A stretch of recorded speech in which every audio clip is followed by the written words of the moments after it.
Hello mga ka-friendship ko dyan. Long time no see. Ongoing pa din ang kabisi-bisihan ng lola nyo. Kaya pagkatapos kong na-pick up ang boys, sabi nila kakain daw kami sa labas. Okay, go. Pagkatapos nito ay dinala ko sila kung saan na ako nakakakuha ngayon ng fresh eggs.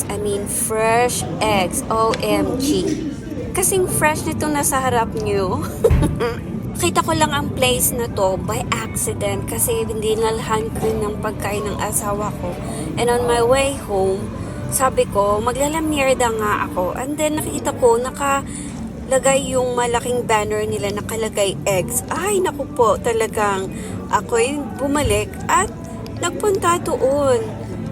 So this is my second time here now. Pero sa boys, first time pa nila ito.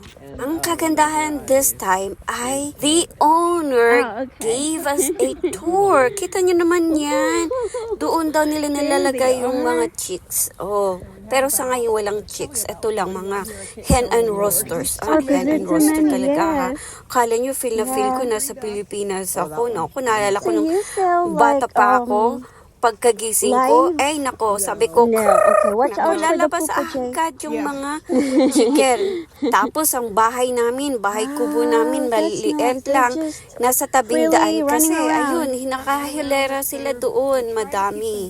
Kaya nung ang may-ari nito ay pinakita ito sa amin, naku, tuwang-tuwa ako. Kala mo naman, nasa Pilipinas talaga. At saka may kambing pa sila. Meron akong kambing nung grade school ako. Tapos, pag uwi ko sa bahay, wala na. Kasi, niluto na pala para sa birthday ng tatay ko. Ay, naiyak ako. Kawawa naman si Mayang. Nawala ng kambing. Tsaka meron din daw silang ducks. So may 3 ducks sila. Tinatanong ko naman kung meron ba sila nung para pang balut ba natin. Sabi nila hindi daw nila pinapatagal ng ganun yung eggs nila. Anyway, eto na, pinapakainan ni na Jay ng animal crackers. Yung animal crackers, yung mga pagkain ng bata yan. Pero dito, ayan, yun yung treat ng mga kambing nila, mga Bambi.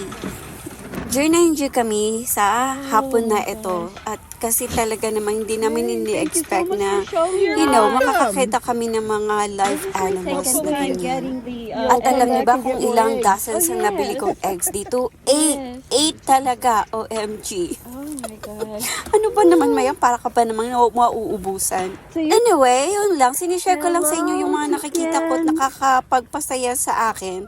Pero, third week of this month, kita-kita tayo ha mga ka-friendship ko dyan ha. Either sa Facebook or sa YouTube. I'll let you guys know. So, paano? Ingat kayo dyan. Thank you for watching again. Miss you all. God bless. Babu!